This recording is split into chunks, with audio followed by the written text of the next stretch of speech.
오늘 함께 보실 말씀은 베드로후서 1장 5절부터 7절까지의 말씀입니다. 베드로후서 1장 5절부터 7절까지 있는 말씀, 제가 가진 성경으로 신약 384쪽에 있는 베드로후서 1장 5절부터 7절까지의 말씀을 제가 봉독해 드리도록 하겠습니다. 그러므로 너희가 더욱 힘써 너희 믿음의 덕을, 덕의 지식을, 지식의 절제를, 절제의 인내를, 인내의 경건을, 경건의 형제 우애를, 형제 우애의 사랑을 더하라. 아멘.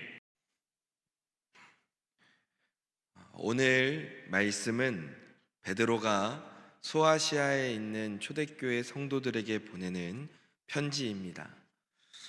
이 편지를 보면 베드로가 편지를 보낼 이 당시가 어떤 상황이었는지를 알 수 있습니다.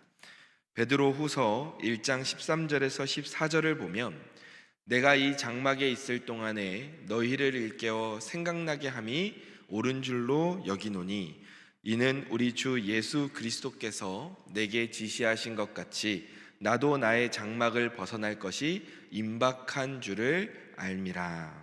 아멘. 만약 우리 성도님들께서 사랑하는 사람들에게 마지막 편지를 쓸 수 있다면 어떤 내용을 담으시겠습니까? 아마도 중요하게 생각하는 이야기 또는 꼭 남기고 싶은 이야기를 쓸 것입니다. 마찬가지로 베드로는 지금 자신의 생애에 있어 마지막 순간이 다가오고 있음을 느꼈습니다. 그래서 그 가운데에서 성도들이 반드시 기억해야 할 진리를 남겨주고 싶어 했습니다. 그래서 오늘 저희가 읽었던 이 베드로 후서 말씀은 더 특별한 무게감이 있습니다. 이 편지를 보낼 때 당시 교회 안에는 거짓 선지자들의 이단적인 가르침들이 위험 수위를 넘어서고 있었습니다. 그 중에서도 특히 영지주의라는 이런 이단의 공격이 강했는데 이 영지주의자들은 영혼만 중요하다라고 생각했습니다. 그래서 육체는 어떻게 살아도 괜찮다는 것입니다. 즉 마음만 깨끗하면 몸은 상관없다라고 말하면서 성도들을 잘못된 삶으로 이끌었습니다. 그러다 보니 이들의 영향을 받고 초대교회 성도들이 하나님 앞으로 그 삶이 다 돌아왔다가 자꾸 이전에 거룩하지 못한 모습으로 계속 돌아가는 그런 일들이 일어나는 겁니다. 어차피 육신은 더러운 것이니까 마음대로 살아도 되고, 특히 이렇게 마음대로 살아도 하나님이 바로 심판하지 않으시니까 이런 삶의 모습을 하나님도 인정하시는 것 아니겠냐, 영지주의자들이 이렇게 주장을 하니까 많은 성도들이 이 이단의 가르침에 빠졌습니다. 그래서 베드로가 인생의 이 마지막 시기를 보내며 이렇게 하면 안 되겠다, 그래서 이 중요한 가르침을 성도들에게 보내고 있는 것입니다. 베드로는 이들의 주장에 뭐라고 답변합니까? 베드로후서 3장 9절을 보면 주의 약속은 어떤 이들이 더디다고 생각하는 것 같이 더딘 것이 아니라 오직 주께서는 너희를 대하여 오래 참으사 아무도 멸망하지 아니하고 다 회개하기에 이르기를 원하시느니라. 아멘. 하나님께서 지금 이 영지주의자들의, 그리고 하나님을 모르는 자들의 이 방탕한 삶을 바로 심판하시지 않는 것은 하나님이 그래 너네 잘하고 있다 이 뜻이 아니라 지금 오히려 하나님이 긍휼의 하나님이심을 보여주는 증거다라고 말합니다. 하나님은 지금 모든 사람이 회개하고 하나님의 품으로 돌아오기를 기다리고 계셔서, 그래서 지금 너희들을 참고 계시는 거다, 우리가 이렇게 살면 안 된다 라고 베드로가 말하는 것입니다. 이런 배경 속에서 베드로가 베드로후서 1장 3절 말씀에서 이렇게 이야기합니다. 그의 신기한 능력으로 생명과 경건에 속한 모든 것을 우리에게 주셨으니 이는 자기의 영광과 덕으로서 우리를 부르신 이를 알므로 말미암음이라. 말씀을 보면 하나님이 우리를 어떻게 하셨다고 말씀하십니까? 우리에게 무엇을 주셨습니까? 생명과 경건에 속한 모든 것을 우리에게 주신다고 말씀하십니다.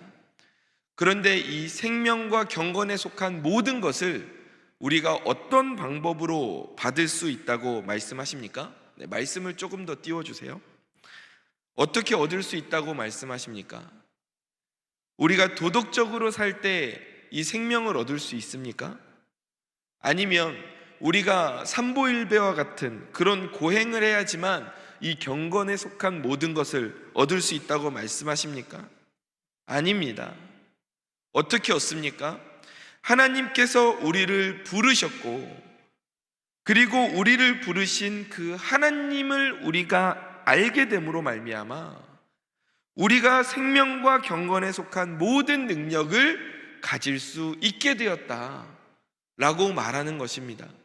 우리의 노력과 우리의 고행과 우리의 도덕적인 삶에서 얻어지는 것이 아니라 하나님을 알게 됨으로 말미암아 이 모든 것을 우리가 얻게 되었다라고 말합니다.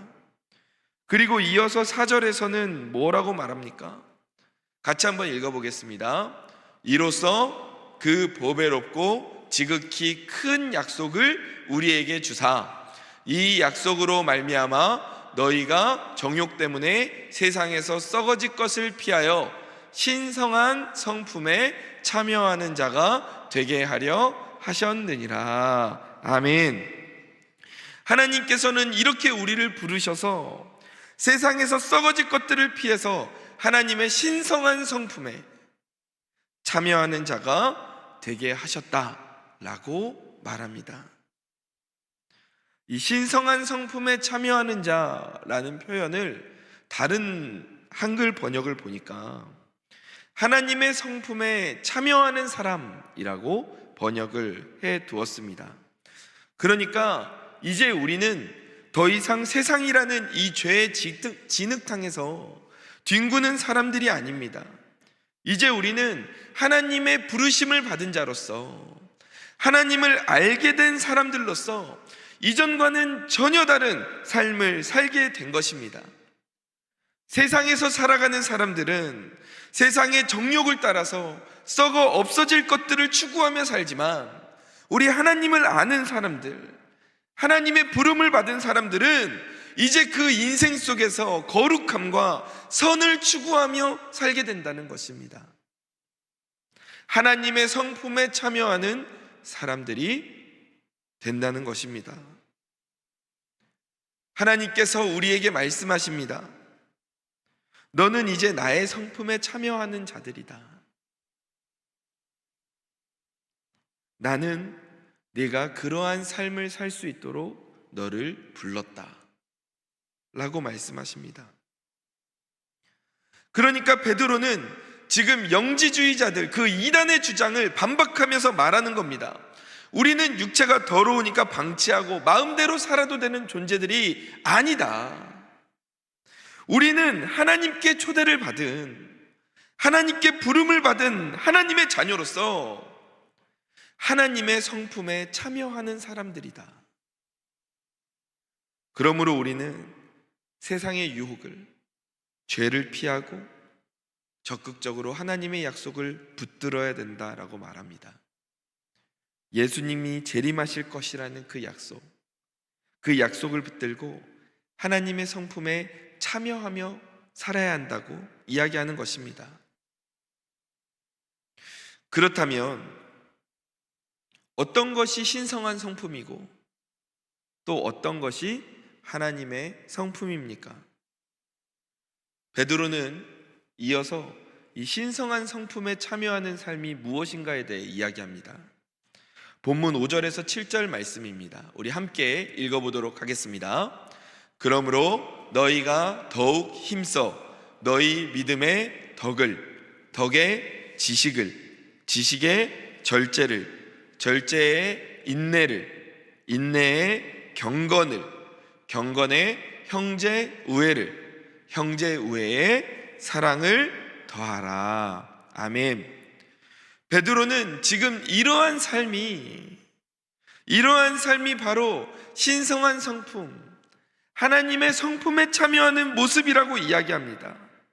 믿음의 덕의 지식을, 지식의 절제의 인내의 경건의 형제 우애의 사랑을 더하는 이러한 삶이 우리가 추구해야 할 삶의 방향인 것입니다. 우리가 특히 요즘 청년들이 이런 우스갯소리를 하곤 합니다. 이번 생은 틀린 것 같아요. 그냥 되는 대로 그냥 이렇게 살래요.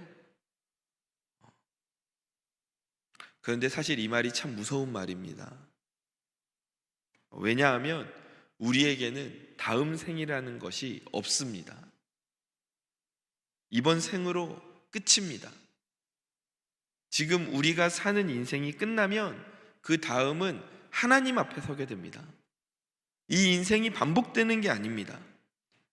그러니 지금 우리가 내 삶의 방향을 지금 바꿔야 된다는 것입니다. 이번에는 이렇게 살고 다음번에 바꾸지 이런 기회가 없습니다. 지금 내 삶을 볼 때 앞에서 이야기한 그 하나님의 신성한 성품에 멀어져 있다면 우리가 오늘 돌이켜야 되는 것입니다. 그렇다면 우리가 어떻게 이 신성한 성품에 참여하게 됩니까? 우리가 스스로 개발할 수 있는 것들이 아닙니다. 내가 도덕적으로 살고 고행을 하고 선행을 하면 하나님의 이러한 성품에 가까워지고, 그렇지 않으면 멀어지는 그런 개념이 아닙니다. 어떻게 우리가 하나님의 이 성품을 닮을 수 있습니까? 이미 우리 안에는 하나님의 형상이 있다는 것을 기억하시기 바랍니다. 이 하나님의 형상이, 이 DNA가 우리가 하나님의 부르심에 응답하여 하나님께 나아가 주님과 참된 연합, 함께함을 이룰 때 내 안에 왜곡되어 있던, 죄로 인해 무너져 있던 그 하나님의 형상이 회복되고 다시 하나님을 닮아갈 수 있게 됨을 믿으시기 바랍니다.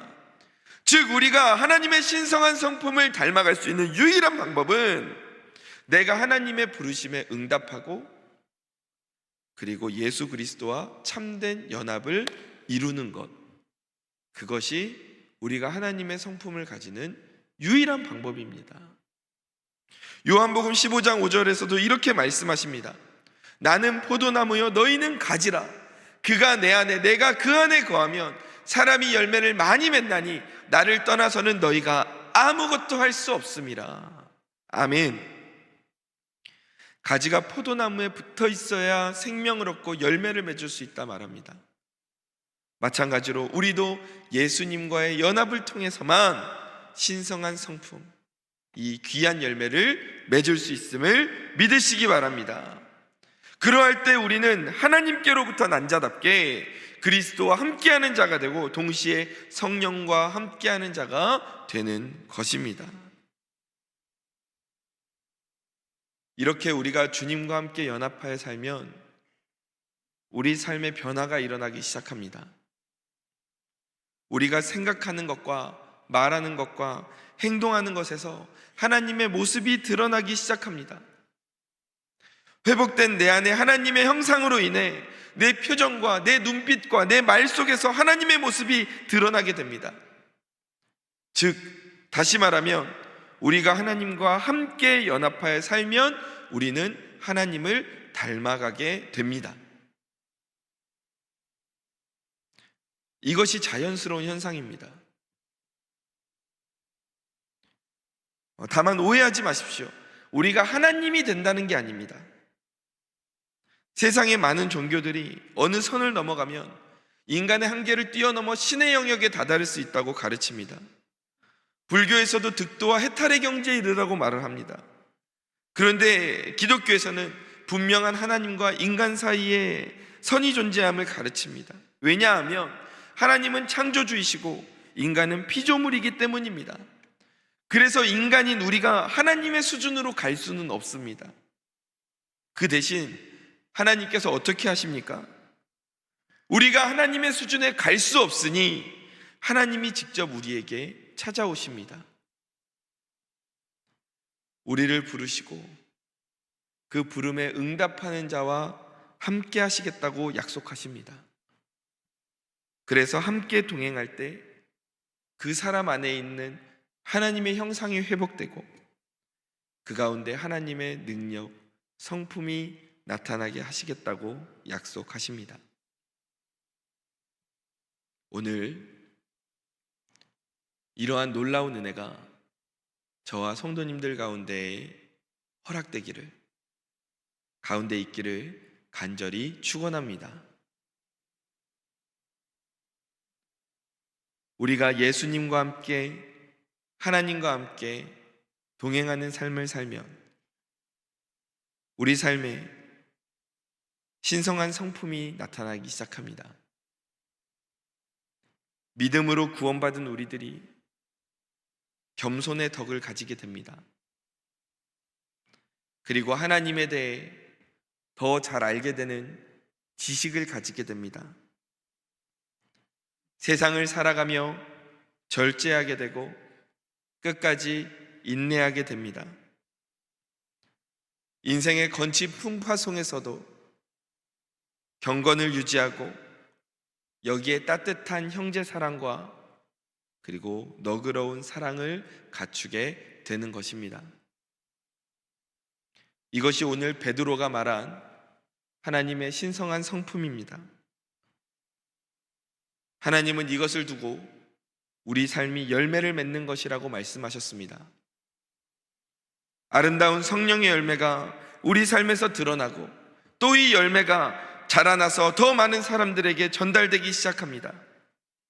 열매를 맺는 우리들의 삶을 보며 많은 사람들이 우리를 통해 하나님을 보게 됩니다. 와, 저 사람은 정말 어떻게 보면은 막 이렇게 지혜롭진 않은 것 같은데 근데 어떻게 저 사람이 말하는 게 굉장히 믿음이 간다. 저 사람은 저렇게 힘들고 어려운 상황인데 왜 저렇게 평안해 보이지? 나라면 벌써 너무 화가 나서 막 다 뒤집어 엎었을 텐데 어떻게 저 사람은 저런 상황에서도 저렇게 잘 참지? 이렇게 하나님의 자녀다운 사람이 되어서 땅끝까지 하나님을 전하는 귀한 인생으로 쓰임받게 되는 것입니다. 이것이 하나님의 신성한 성품을 가진 자의 인생인 것입니다. 이렇게 귀하게 쓰임받는 저와 성도님들 되시기를 간절히 축원합니다. 물론 이 모든 것이 한순간에 이루어지진 않습니다. 그래서 베드로는 이어지는 8절에서 이렇게 우리에게 말합니다. 같이 한번 읽어보겠습니다. 이런 것이 너희에게 있어 흡족한즉 너희로 우리 주 예수 그리스도를 알기에 게으르지 않고 열매 없는 자가 되지 않게 하려니와. 아멘. 우리가 주 예수 그리스도를 알기에 게으르지 않아야 된다라고 말합니다. 이 말은 이게 한 번에 이루어지는 게 아니라는 겁니다. 매일 우리가 관리해야 하는 영역이라는 뜻입니다. 우리가 게을러서 이 관리를 놓치면 우리 인생에 이 신성한 열매도 없다는 말입니다. 어떻게 우리가 예수님을 알 수 있습니까? 우리는 예배를 통해 우리의 마음을 하나님께 올려드리고 나의 마음을 하나님 앞에 보일 수 있습니다. 그리고 말씀을 보고 들으면서 우리를 향해 계시하시는 예수님을 알 수 있습니다. 기도를 하면서 나를 향하신 하나님의 뜻을 알 수 있습니다. 또 주의 형제 자매들과 교제하면서 서로의 삶 속에서 일하시는 하나님을 볼 수 있습니다. 우리는 하나님과 가까워지기 위해 매일 이러한 영역들을 관리해야 합니다. 예배의 자리로 더 나아가고 기도의 자리로 더 나아가고 교제의 자리로 더 나아가면서 이러한 것들을 관리하고 게으르지 않게 계속해서 잘 챙기며 나아갈 때 우리는 매일 주님을 더 알게 되고 이것이 주님과 연합하는 삶으로 이어지고 또 이것이 우리 인생을 신성한 성품으로 하나님을 닮은 사람으로 이끌어주는 것입니다. 우리는 삶 속에서 끊임없이 예수님과 연합을 추구해야 됩니다. 내가 주님 안에 거하고 주님이 내 안에 거하시는 그러한 인생을 살아가야 합니다. 지금 내 모습을 볼 때 혹시 초라하고 또 어렵게 느껴지십니까? 하나님이 나에게 이런 거창한 열매들을 맺을 것이라고 말씀하시는데 지금 내 모습이 그 열매들과 거리가 멀게 느껴지십니까? 그러함에도 우리가 오늘 이 말씀을 붙들고 나아갈 수 있는 것은 하나님께서 우리에게 분명히 약속하셨기 때문입니다. 그 약속 붙들고 믿음으로 나아가야 할 줄 믿습니다. 이 믿음의 기초 위에 하나님의 신성한 성품이 나타나기 시작할 것입니다. 오늘 본문을 다시 한번 읽어볼까요? 이 믿음의 기초가 어떻게 하나님의 성품으로 발전해 나갑니까? 같이 한번 읽어보겠습니다. 그러므로 너희가 더욱 힘써 너희 믿음의 덕의 지식을, 지식의 절제의 인내의 경건의 형제 우애의 사랑을 더하라. 아멘.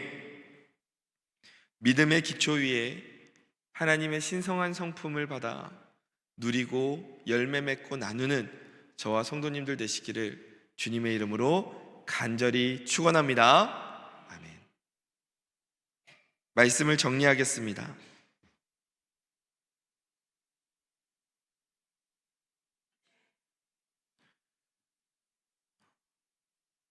만약 아이가 태어났는데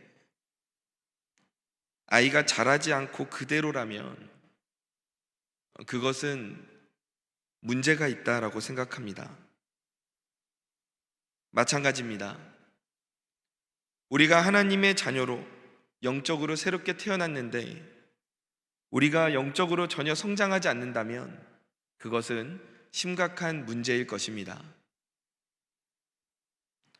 내가 신앙생활은 참 오래 했는데 혹시 내 삶을 돌아보니 오늘 말씀 속에서 이야기한 이런 성령의 열매들이 나타나지 않고 있습니까? 그렇다면 우리는 오늘 반드시 내 모습을 다시 한번 점검해 봐야 합니다. 내가 교회에 다니니까 그냥 좋은 거겠지, 잘 되고 있는 거겠지 라고 생각하면 안 됩니다. 예수님은 분명히 우리에게 너희의 삶의 열매로 알게 되리라고 말씀하셨습니다. 우리 삶에 이러한 하나님의 신성한 성품들이 나타나지 않는다면 이것은 다시 말하면 우리가 하나님과 함께 동행하지 않고 있음을 의미합니다.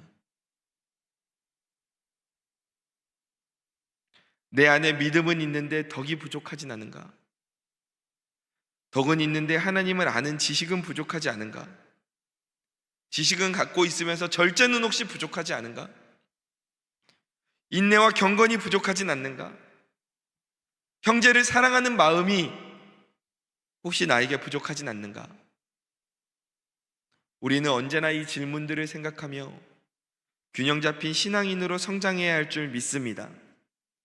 그리고 혹시라도 부족한 부분들이 보이고 느껴진다면 하나님과 더 가까이 동행하면서 그 부분들의 귀한 열매가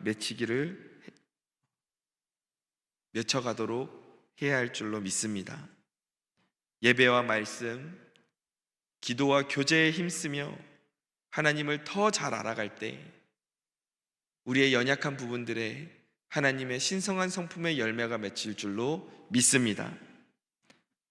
저와 이 자리에 모인 모든 성도님들은 하나님께 부름을 받은 자들입니다. 이 사실을 믿으십니까? 믿으십니까? 아멘. 지금 우리의 삶을 돌아볼 때 가장 부족한 것이 무엇입니까? 믿음, 덕, 지식, 절제, 인내와 경건, 형제 우애와 사랑. 한 주 동안 그 부족한 부분들을 하나님 앞에 구하며 하나님과의 연합을 추구하는 삶을 살아보기를 원합니다. 하나님의 자녀답게 살기를 원합니다. 우리의 삶의 영역을 우리는 관리하며 살아야 합니다. 예수 그리스도와 함께 연합함으로 성장하여 귀한 삶의 열매를 맺는, 그리하여 우리의 깊어진 삶이 주님께 드려지는 복된 삶을 사는 저와 성도님들 되시기를 주님의 이름으로 간절히 축원합니다. 기도하겠습니다.